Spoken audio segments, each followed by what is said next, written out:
control a current. And FET uses a voltage to control the current.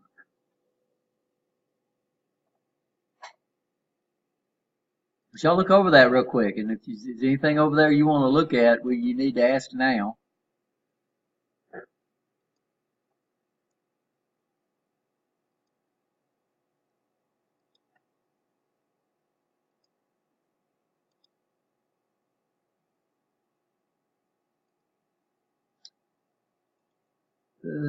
Solid state devices, test, yes, test 4 review. So this is the same one that's up on Blackboard.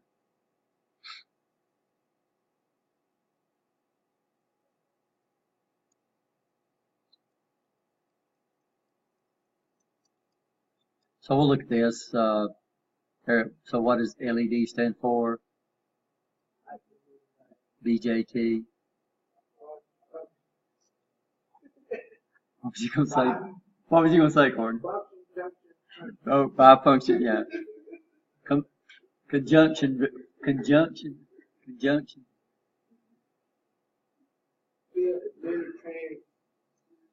Field effect transistor. And the JFET is junction field effect transistor. What does SCR stand for? Control rectifier. A DMOSFET, these are depletion mode metal oxide field effect transistors. We'll get a little feel of that too. And I gave y'all the actual page in the textbook where y'all could look these up. And then eMOSFET, these are enhancement mode MOSFETs. These are on page. Originally when these things were came out, they were called IGFETs, insulated gate field effect transistors.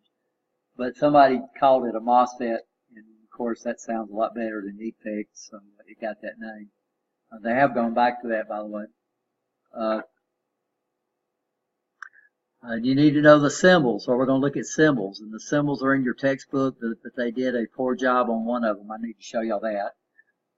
So you need to identify a NPN transistor or NPN and PNP BJT.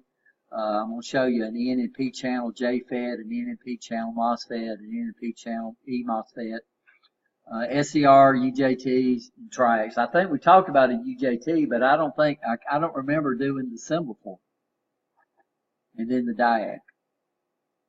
Your diodes, this has been on several tests right here about the data sheets. Now, I'm not going to ask you the characteristics. We do need to know that a bipolar junction transistor uses a base current to control a collector current, right? You understand that? A very small base current to control a relatively large collector current. The FET uses a voltage on a lead called the gate, and it's got a lead called the drain. But we'll look at that when we look at our basic lecture. No SCR is forward biased the same way as a rectifier diode, but only conducts when triggered by the gate. Everybody understand that? Okay. A triac operates similar to an inverse SCR, but we got one NPN and one PNP, except the triac is fired by putting the opposite potential on MT1.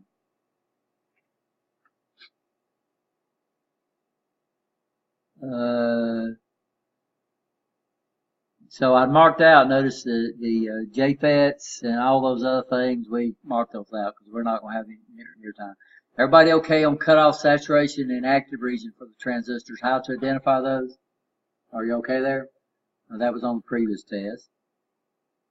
Your breakover voltages. So these are all reverse bias voltages. These are what we need to know about the data sheet.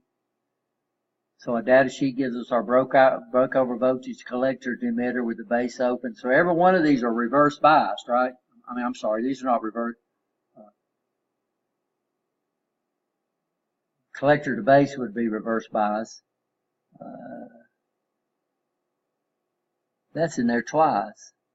Oh, I'm sorry. This is collector to emitter. So this tells us how much the transistor can block when it's turned off. This tells us how much it can block between base and the base and collector. This tells us the reverse bias voltage between base and emitter. And in IC, this is the maximum current the transistor can conduct, right? PD, what's PD? Now that's the maximum power we can dissipate. H of FE. This is what the data sheets call beta. It's real strange. All the textbooks are going to call it beta. But when you look in the data sheet, you're going to find beta. It's H of FE, which is the forward transfer ratio with the emitter common. VCE saturation, this is the saturated voltage of the transistor that will be dropped when the transistor is saturated. And then voltage base to the emitter. This would be the voltage across the emitter to base when it's saturated. So you know it's going to be greater than 7/10 when we saturate it, right?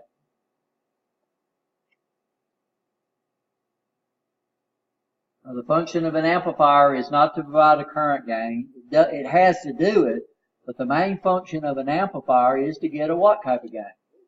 No, what's the main function of an amplifier? No, what's the main function of it? What do we pay? I got a bill that I pay every month. I don't pay a voltage bill. I don't pay a current bill. I pay a what? Power bill.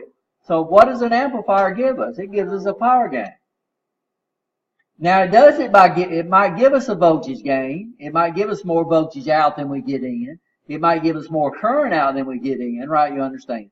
But the ultimate gain of an amplifier is called a what? Is to get what? In fact, when you put a big amplifier in your car, you don't call it a voltage amplifier. You don't call it a current amplifier. You call it a what? Power. Because power is work. Right? You okay, Corey? If designed correctly, all transistor amplifiers, that should be plural, will provide a power gain. The amplifier provides a power gain by amplifying the current and the voltage. The common emitter does both. The current but not the voltage, the common collector does that, and the voltage but not the current, which is what a common base is. And that's why the common base has got a really, really low input impedance, and it's got a really, really high input impedance. So we don't use it. Most of the time, common base is used in extremely high frequency applications because it's got very low input capacity. So I gave you that sheet, so that should give you the answers to these guys right here, right? Input impedance, characteristics, not knowing what it is, just the characteristics. So we know a common emitter has a relatively high input impedance and a relatively low input impedance and a relatively high. Y'all understand impedance? Everybody okay there? What is impedance? Well, that's usually what we call opposition in an AC circuit.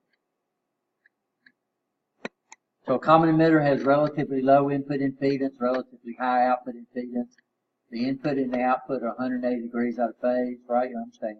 But it gives us both a voltage gain and a current gain. The common collector has a relatively high input impedance, a relatively low output impedance. I mean, a high input impedance, I'm going to say relative. It has a high input impedance, a low output impedance, right? So what the input and output are in phase with each other. We get no voltage gain, but we get a high current gain. So these are your current amplifiers. A common base has an extremely low input impedance and extremely high output impedance. The input and output are in phase with each other, right? You understand? And these gains are used probably in RF applications. Then we got our class amplifiers. We got a class A in analog. We got a class A, class B, class C, and class AB. So class A is what? 360 degrees of the input signal. Y'all understand that? Right? Class B is 180 degrees of the input signal. It's going to clip it off. It's going to look a lot like a half-wave rectifier. A class C is less than 180 degrees. We use these in RF transmitters, right? You understand that. A Class AB, we combine two Class Bs to create an A output, right? You understand that. These are usually what we use on stereos. So your output on your stereo is probably going to be an AB amplifier. And we'll try to get time when we do our common collector. We'll try to wire up a little AB amplifier and let you see how that thing works. It's really neat.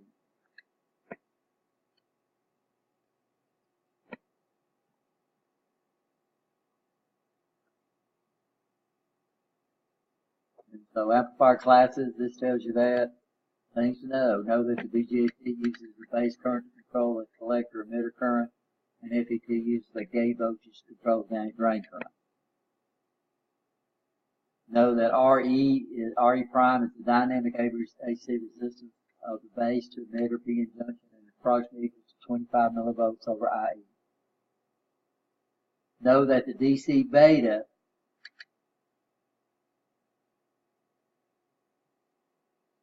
IC or IB. Oh, okay. Know how to solve for the beta or move that equation around, right? You understand that? I think that some of those were on the last page. Now this is not the common emitter amplifier that I'm going to put on there. I'm going to put a common emitter amplifier that comes off your worksheet. So we did bypassed here. Y'all didn't have time to do a worksheet on bypassed common emitter amplifiers. The ones that we did were unbypassed. So instead of using this one, that's the one that's going to be on. Everybody okay on that? Y'all got your worksheet back, right? So this one is a little harder.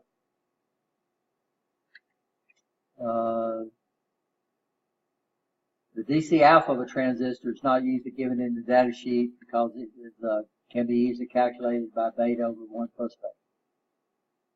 And that's on your formula sheet, right? Are you okay?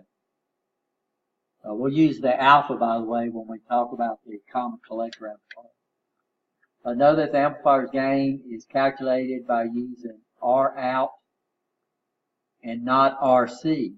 R out is calculated by RC in parallel with RL. Are you okay there? Know how to calculate dB, dC, DC, VE, DC, DCE, and the gain of a common emitter amplifier. Are we okay there?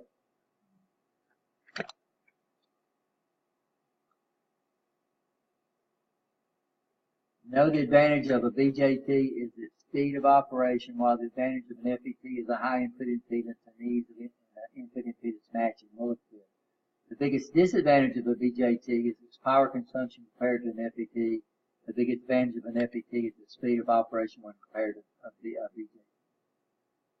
So BJT doesn't go into full saturation. An FET does not go into full saturation. We'll look at that in a minute. And then unregulated and regulated power supplies. Y'all need to. That's going to be on every page, right? So that's the review. Y'all got anything on there y'all want to go back over?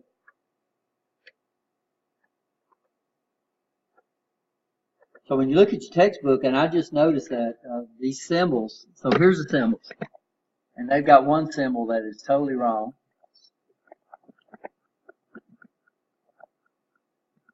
So the interdiode, NPN, so you can't just answer NPN. You have to have say NPN transistor or NPN BJT. Y'all understand that? Then a diode.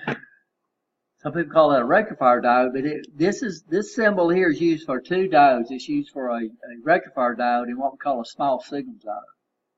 So that one in 947 or 942, it was a small signal diode. And y'all had big problems on the inductors, the capacitors, the transformers, and all these. If you look in your textbook, these are in two places. It's in the back in the appendix.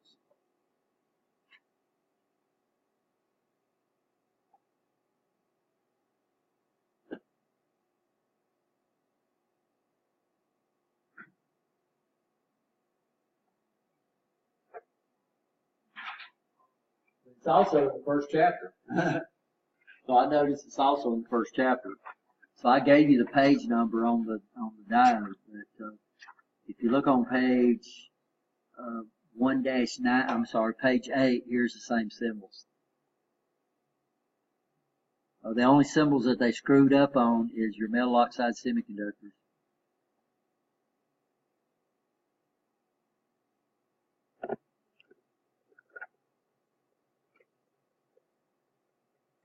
So this one on page 8, this gives you all of the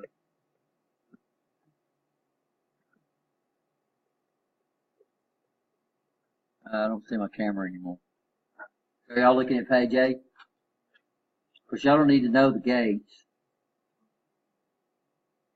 And there's one symbol that's messing off this. That's the symbol, down in on the left-hand column, 1, 2, 3, 4 down. That's the symbol for a UJT.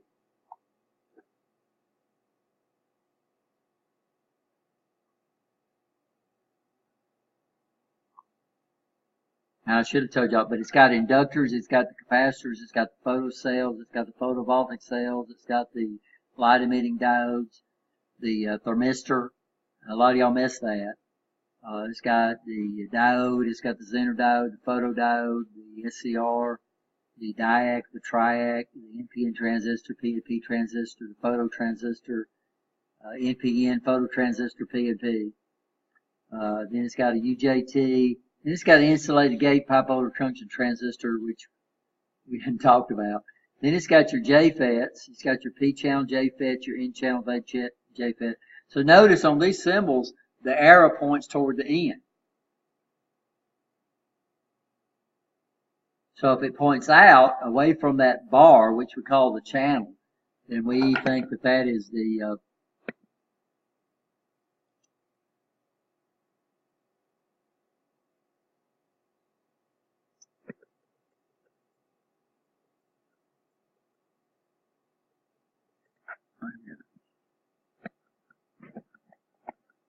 so this right here is called the channel. So here notice the arrow is pointing away from the channel, so this would be a P channel. And on these, the arrow's pointing. This one's wrong. This symbol's wrong, huh? Yeah, this is an N channel.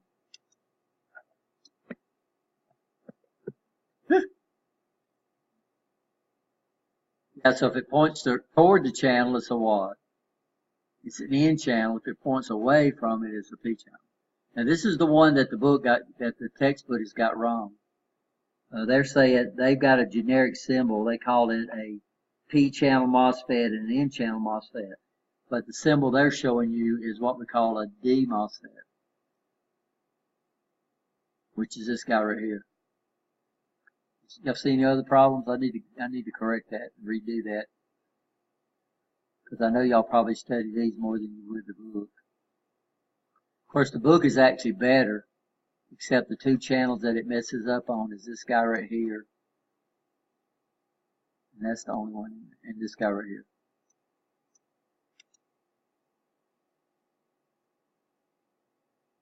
So that one was wrong. Sorry.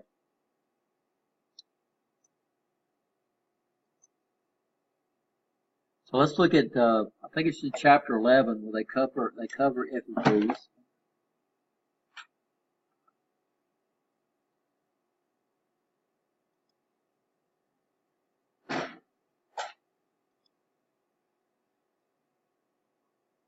And in chapter 11.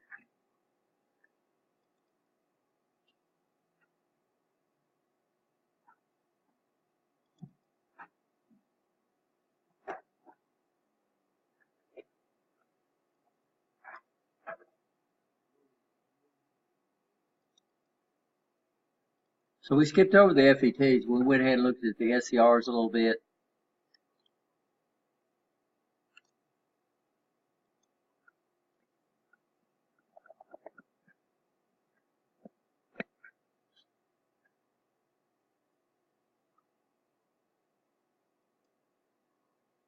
Now the FETs use a voltage to control the current. The FETs take a lot less space to integrate than a bipolar junction transistor. FETs can't handle as much current as a bipolar junction transistor. They can't block as much voltage as the bipolar junction transistor, but they switch real fast and they consume very, very little power. So where are we going to run into FETs at? They switch real fast and they consume very little power.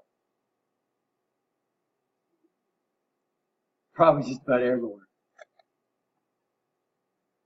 These computers are predominantly FETs. And when we get to where we need a lot of current drive and voltage drive, we're probably going to switch back to bipolar transistors, right? I like to run a display or run printers and stuff like that. But all if I'm dealing with is signals, and I'm not trying to get a lot of power out of them, then FETs are the way to go. The FETs operate differently from BJTs. BJTs use the current to control the current. All FETs use the voltage to control the current. A conduction channel is connected or created between two leads that we call the source and the drain. So the drain is kind of like the collector, and the source is kind of like the emitter. So when we start talking about how we bias this thing, the gate is going to be relative to the source. And then the drain takes place of that, right? So the gate is sort of like it serves the same function as the base in a bipolar transistor. So our input signal is going to come in on the gate. And then we're going to say the gate has got to be certain voltage relative to the source. So when we say we got to get a positive relative to the emitter, right? Y'all understand? So we're going to talk about this. We're going to talk about the source. And the drain is sort of like the collector. The channel is made of either P or N material. Construction in the channel is controlled by electrostatic voltage that is established by a third lead called the gate. So we know voltage has a potential, right? You understand that. And a positive voltage wants to attract electrons. A negative voltage will want to do what? It would want to repel it. And this is without any current at all, right? You understand? This is the way CRTs used to work for years. Cathode rays tubes, they just worked out of difference of voltage potentials, and they would control a beam of electrons by putting one side negative and one side positive, and somewhere in the center, the electrons would be where those two things sit there, right? You understand? Of course, we don't do that much anymore. A junction FET has a P-N junction that is always what? Reverse bias. We know a reverse bias junction conducts almost no current at all, right? The reverse bias voltage between the gates and the source controls the size of the channel, which in turn controls the drain source current. When VGS equals 0, your drain current's maximum. So this is kind of opposite. So if I put 0 base current into a transistor, it cuts off. If I put 0 voltage on the gate of a JFET, it turns on maximum. Then I start doing minimum. So this is the JFET. You can't really see it. So the JFET, I can't do it. So what we got what they normally call a substrate. So this is the P channel right here, and then we got some substrate. And what we do is notice we have a channel between the what? The drain and the source. So this would be N, this right here would be P. So we got a P-N junction.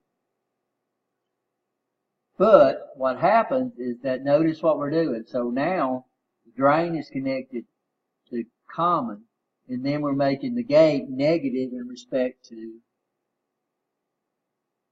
source. So what's that going to do to the N right here? Well, what's it going to do to the N? Majority carriers are electrons. What's it going to do? Well, it's going to repel those, right? You understand? And it's going to move them out of the channel. If they move out of the channel, what happens to the size of the channel? The size of the channel goes down. So drain current goes down. So the more negative voltage I put on the gate, the less current flows through the FET. When I put 0 volts on the gate, then the channel is going to be the biggest it will ever be. That makes sense? And we hit a voltage, they don't call it cutoff, they call it a pinch-off voltage on here. So what you actually do, if you put enough negative voltage on there, then the channel actually does what? It pinches, it just pinches off.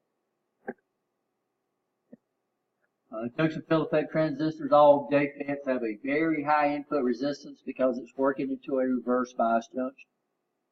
So it means whatever. Now, the ideal amplifier would have infinite input resistance and have 0 output resistance.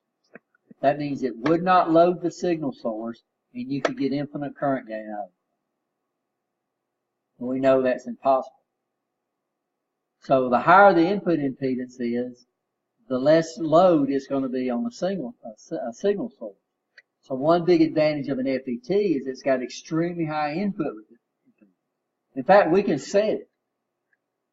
We can put a resistor between the gate and the source, and if I need a 10 meg ohm input resistance, I would just put a 10 meg ohm resistor in parallel with the source.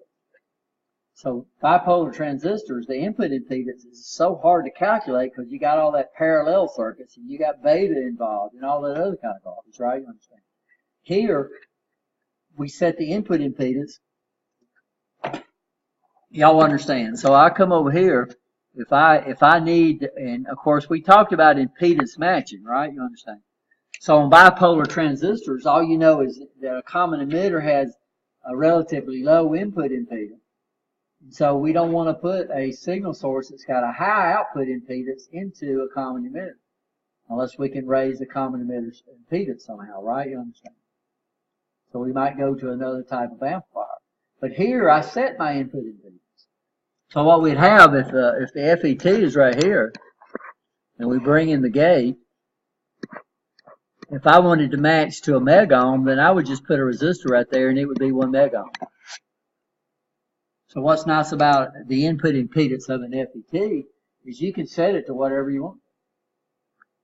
So you can perfectly match the impedance of your amplifier or your signal source that's feeding this thing. You can perfectly match with the FET just by putting that resistor, which is pretty neat. So it's really easy to get impedance matching with FET.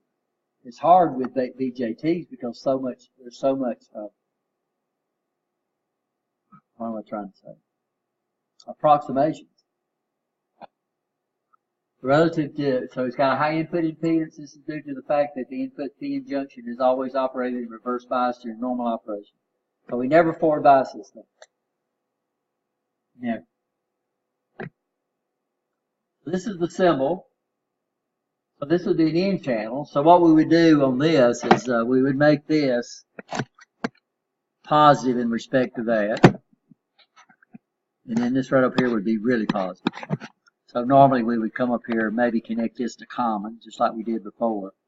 And the base is going to be negative, and then the drain is going to be extremely high positive. And what we'll do is this is going to go from a VGS from 0 up to a minus voltage, which would cut it off, right? Y'all understand?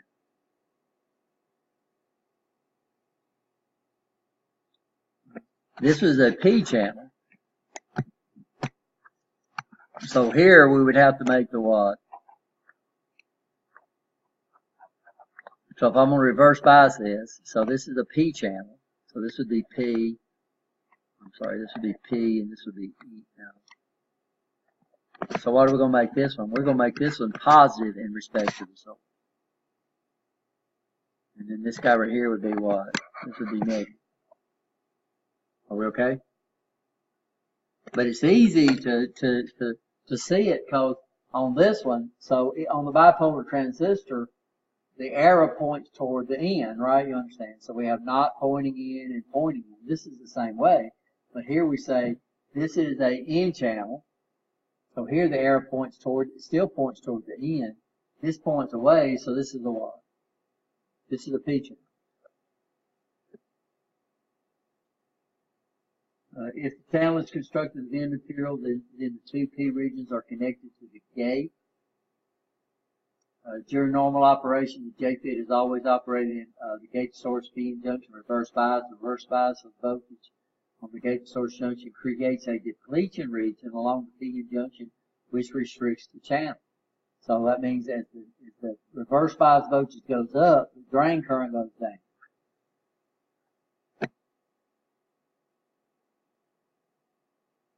So this is just basically a drain characteristic of it. We don't have a lot of time to get into this. So it looks a lot like a bipolar transistor. So everybody understand that. So this is VGG, so this would be the gate voltage. This would be VDD, because it's the drain voltage. And this would be DSS.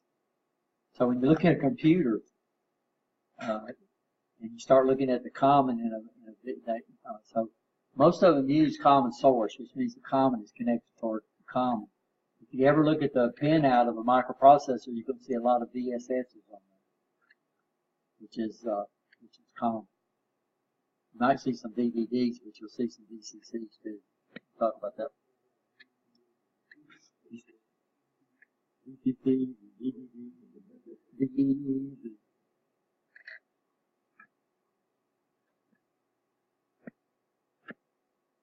So this right here, this would be maximum current flow because the gate is set to zero, right?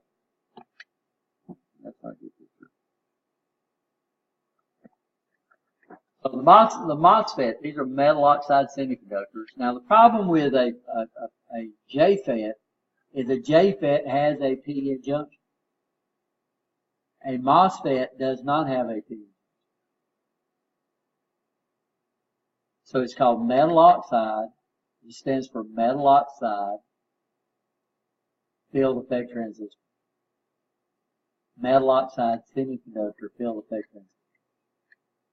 The metal oxide semiconductor field effect transistor does not have a PN junction.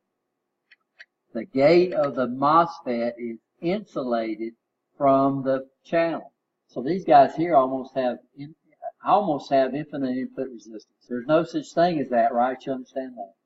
But these guys do not have a PN junction. There is really no leakage current. Two types, we have a D MOSFET and an E MOSFET. Now we got two ways we can do it. So a JFET is what we call a depletion mode MOSFET. So what we do with the JFET, it depletes the channel and makes the channel narrower. An E MOSFET is an enhancement mode MOSFET. So somehow we're going to make the channel what? Bigger. So an E MOSFET makes it bigger, a D MOSFET makes it smaller. But it's so a JFET is a depletion, it operates in the depletion mode. So P types, we have an N channel, a P channel, has two modes of operation, the depletion mode and enhancement mode. Y'all understand those modes now? So depletion mode means the gate voltage is going to make the channel smaller. Enhancement mode means it's going to make the channel bigger. So this is a D MOSFET. So what we do is we have a channel, we have a substrate, which is going to be the opposite. So the substrate basically is just there to build the thing inside of it. So if I've got a P channel, then my substrate would be an N. If I got an N channel, my substrate would be P. Then they literally expose this to a steam and make that silicone rust. Silicon oxide is a really good insulator. So we build an insulating layer on top. Then we put a little chunk of metal up there, and then we connect to that, and that would be the gate. And this is why it's called metal oxide semiconductor. So the gate is actually metal. Then we have silicon oxide, which is the insulator, and then we have the field effect transistor below that. So what's going to happen? Now this is called a D MOSFET. Now D MOSFET is kind of mislabeled, but they had no option. So what would happen if I came over here and made this negative? Then what would happen to this end? Well, it's going to repel it out and make the channel smaller. So that's depletion mode. But what happens if I put a positive on this guy? There's no junction to forward bias. So I can put positive and negative on this thing. Now my JFET, I've got to be real careful. This guy could, so what would you think would happen? Even though this is called a DMOSFET. What would that happen if I put that positive potential on the gate? What would happen? Here I got a positive. Here I got all these electrons over here. What would happen? Well, it's going to suck these electrons in there, and the gate, and this guy right here is going to get bigger. So one advantage of a DMOSFET is it operates in, we call it a DMOSFET, but this guy here will operate in both depletion and enhancement. If we put the right polarity on it, if it's a P channel, which is N channel, an N channel will deplete, an end on the gate will deplete it, a positive on the gate will do what? It will enhance it. So if over here, if I put a positive, this is going to do what? It's going to repel these things and make the channel smaller. If I put a negative on there, it's going to pull these in there and make the channel what? Bigger. So a DMOSFET is kind of misleading because it stands for depletion mode MOSFET, but a DMOSFET, we can operate that in both depletion and enhancement mode. Is this the one they use most often? No. In digital, these guys are used a lot in digital applications because of their speed of switching, but we don't use depletion mode. They're very extensive. You have to understand, you have to be real careful when you handle these things. Because what we got is we got a little old tiny, very, very, very, very thin layer of silicon oxide. It's extremely thin. And then we come up here and I touch that thing and I've got a charge and I arc through that thing between those two leads. Well, what you do is you punch a hole through that silicon oxide. And now you got a P-N junction. So these things, one big disadvantage of FETs is they're very susceptible to static discharge. Bipolar transistors don't care.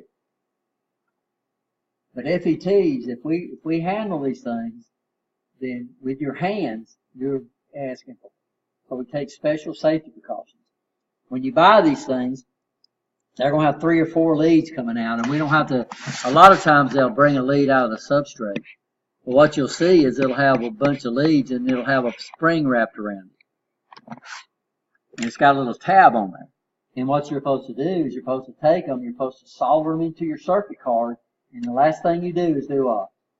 Pull off that little spring. Or it'll be inside what we call static foam. This is foam that's impregnated with the carbon. It's black.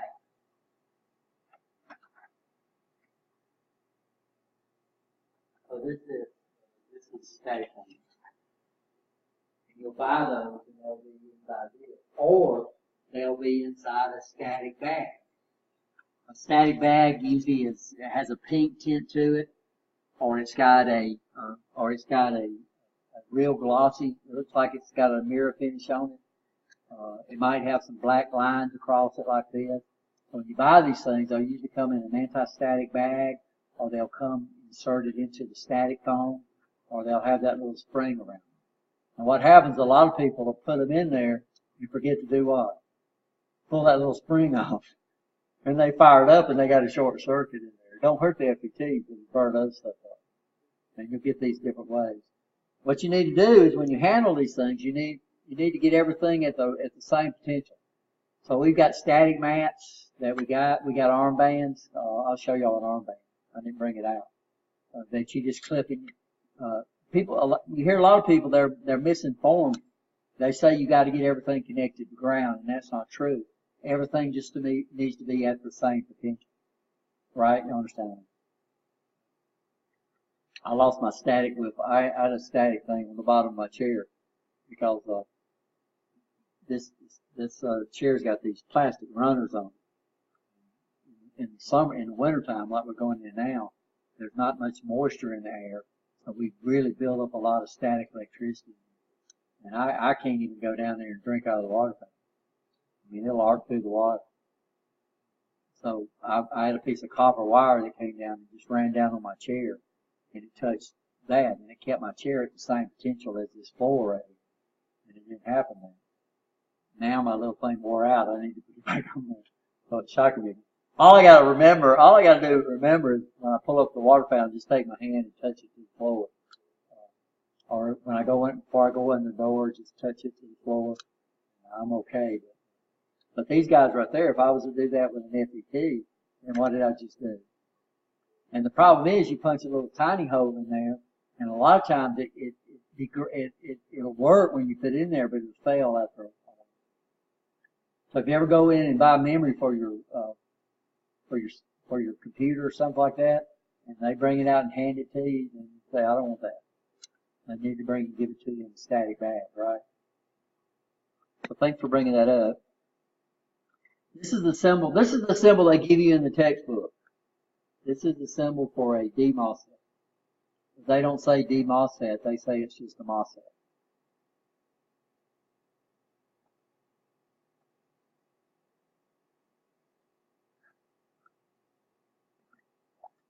DMOSFET depletion motor negative potential is connected. This is for a N channel to the gate of DMOSFET, repels electrons out of the channel, making the channel smaller. A smaller channel reduces ID. A VGS becomes more negative, more electrons are repelled from the channel, effectively making the size of the channel smaller, which reduces ID. But you got to understand how much gate current is flowing. Basically what? Zero, because it's working into an open circuit. So we have there is some, but we couldn't even, there's no way in the world we can measure this. Because there's no such thing as infinite resistance, right? You understand that? So silicon oxide is an insulator, but we have current flow through insulators. A lot of people don't understand that. It's just that the current is so small that we can't feel it. They call it volumetric current, by the way. That's current flow through the insulator. But the resistance of the insulator is so high, but it's not infinite. And if it's not infinite, I is equal to V over R, right? So if an insulator does not have infinite resistance, then there is current flow through the insulator.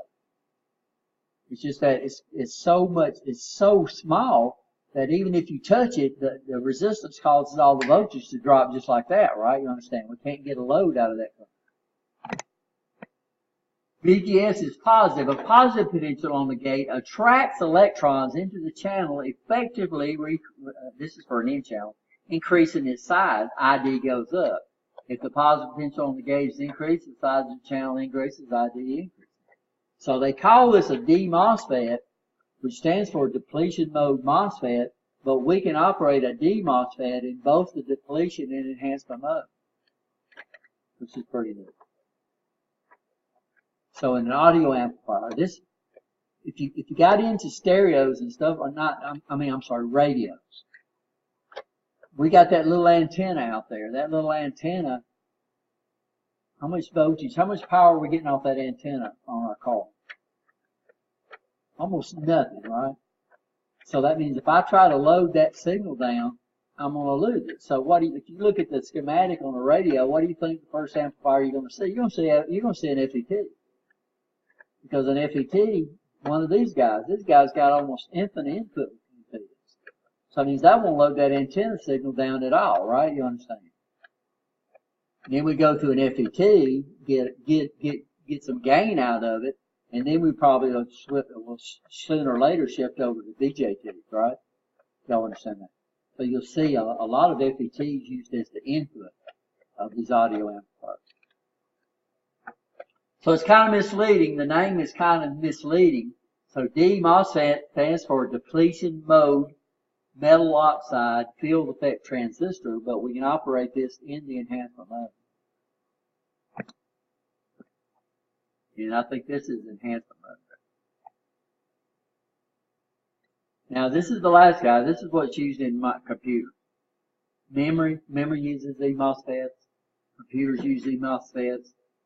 Since your cell phone operates off of a battery, it uses a lot of MOSFETs. Probably uses a lot of DMOSFETs too. Operates only in enhancement mode. If VGS equals 0, then ID equals 0. Has no structured channel. A channel is induced by attracting majority pairs into the substrate region toward the gate. The conductivity of the channel is enhanced by increasing the gate to source mode. So this is enhancement mode MOSFET. There is no channel. So I can't enhance something I can't deplete something that's not there, right? So we come over here, if this is the N channel, we make it positive. When we make it positive and we exceed what they call a threshold voltage. Once you exceed that threshold voltage, it forms a channel. Then once you form a channel, once you increase that gauge voltage, the channel gets bigger. This guy only operates in the enhancement mode. But in digital, all we have is a bunch of switches, right?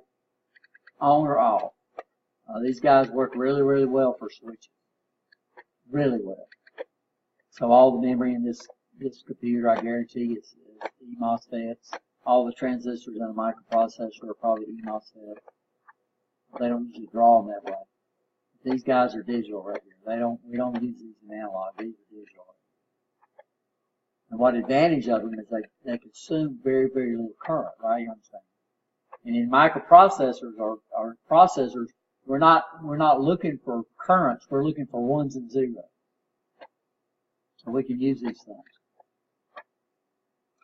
So the advantage of them, they have a really good switching speed. They work extremely well in digital applications. But we can't put a lot of voltage across them. And we can't put a lot of current over them. So this is the symbol that the book got wrong. So notice the difference here. They got the channel. The channel of an eMOSFET is actually broken. Y'all need to add this symbol when you do your studying.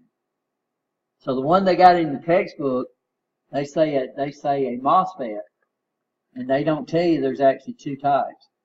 So FETs, we got three types of FETs. So bipolar transistors, we got two types. We got a NPN and a PNP. We got on FETs, we got three types. Inside those three types, we got P channels and we got N channels. So FETs, we got 6 symbols. Bipolar transistors, we only got 2. So we got 6 symbols. So y'all need to make this correction in your book. It's okay on the study guide, but it's not on. So this will be on page 8. But I think in the review, I sent y'all all the way back to the appendix back here. Huh?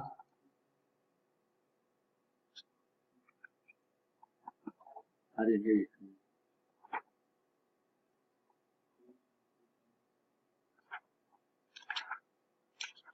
No, page 495. Isn't that what it says on the review? Okay. So 495 is where all your symbols are.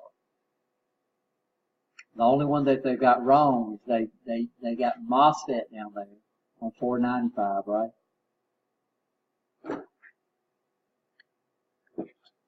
So 494 and 495 are symbols. We're not looking at 494 because that's another class. But we're looking at 495. So it's on page 8, right? 8, which I didn't see until I was just glancing through my book today. 495, that's all those symbols that were covered in this class. The only symbol that's wrong is they got an FET. Y'all see the MOSFET? What they've got is they gave you the symbol for the depletion mode MOSFET. Y'all see that? Yes or no? On the right hand side, fourth symbol down, they say a metal oxide semiconductor fill effect transistor. Then they show you the P channel and they show you the N channel. But that is the D MOSFET. What's the E MOSFET? This is the symbol for the E MOSFET right here. Y'all see?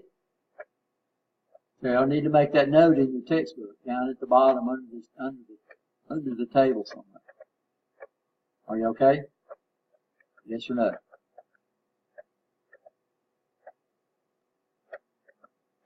So notice it's the same, but the channel is what? The channel is broken.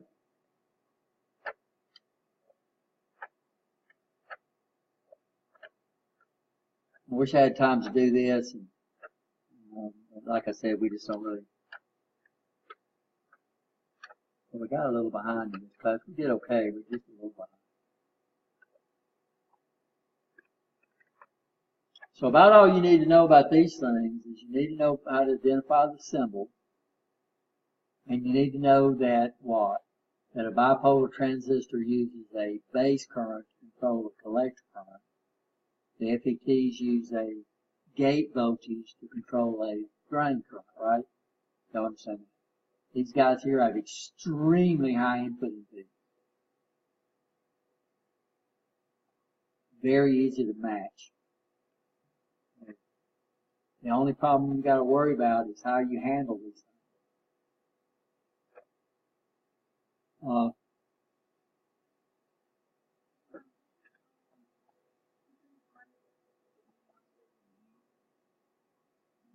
You could, but it would be biased.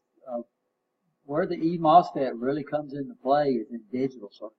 Because all we're doing with a digital circuit is turning these things, we're saturating these things or turning them off. Saturate them and turn them off. So we don't need to run them in the depletion region. All we're going to do is run them in the enhancement region, right? These guys here are they take up very little space because all we're doing is just building layers. We put a substrate, we put the channels, metal oxide, we put, then they grow the oxide, then they put the metal conductors on top. These guys here, if they don't conduct a lot of current, so a bipolar transistor is going to be so big because you got to get that base in between the two. Here we don't have to sandwich that base in between anything, right? You understand that? So all we do is have a channel.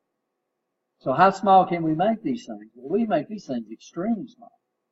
So your microprocessors now, we're looking over billions of transistors on a quarter-inch wafer. Billions of transistors. Well, that can't be bipolar transistors. That's got to be what? That's got to be some form of FET. These guys are really easy. They take a lot less space. And you got to understand a microprocessor is not trying to put out a bunch of power, even though they consume about 75 watts. But even though these things are dissipating, probably microwatts, you put a billion microwatts in there, you're all of a sudden up to what? To watts. Yeah, so most microprocessors, your new microprocessor, inside these puppies, not inside your cell phone, inside these sure enough computers, these big desktops, it's running up in the gigahertz. These guys, those microprocessors are on the range about 75 watts. So we got to cool them down, heat sinks and everything on, right? So these are old, but the main computer I use at home is not a tablet. It's not a laptop. It's a desktop. It's a nice desktop computer. It's a quad-core Phenom processor. Like 8 meg running about 3.5 gigahertz. About 2 terabytes worth of storage on that puppy. That's the one I use. Got the nice big, I don't know the size of my monitor. I hate this thing right here. Y'all see me when I want to do something, I go into my office.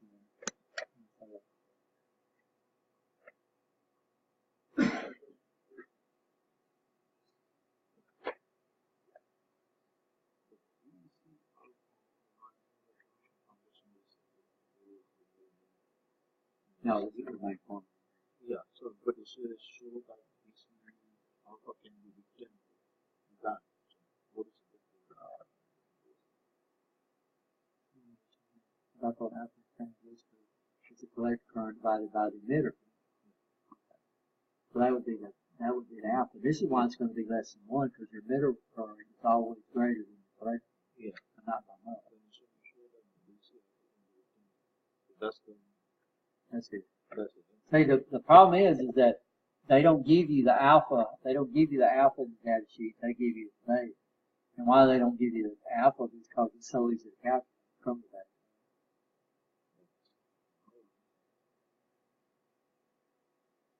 So I don't know what they mean.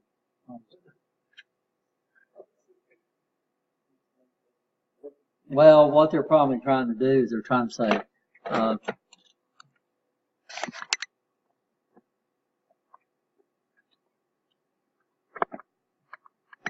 can see. So we got,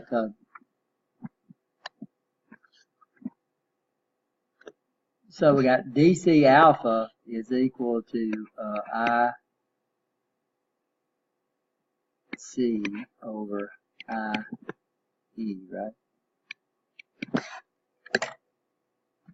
And this is alpha. But what they're coming up and they're saying, well, alpha, they're saying IE is equal to IC plus IB, and IC is equal to IE minus IB. So they're saying we could take this formula and say IE minus IB divided by IC plus IB. So that would be the same as this right here. And then you start reducing and marking them down and all that kind of stuff. And then you end up with beta over beta plus 1. So that's what they're trying to say, taking these two formulas right here, coming up with that right there, which is equal to that right there. And then when you work it out, if you did all the math and solve it down, you'd have IC over, so eventually you'd end up with this. Eventually you'd end up with, up here at the top, you'd end up with IC over IB, divided by IC over IB, plus 1. Which is saying the same thing, right?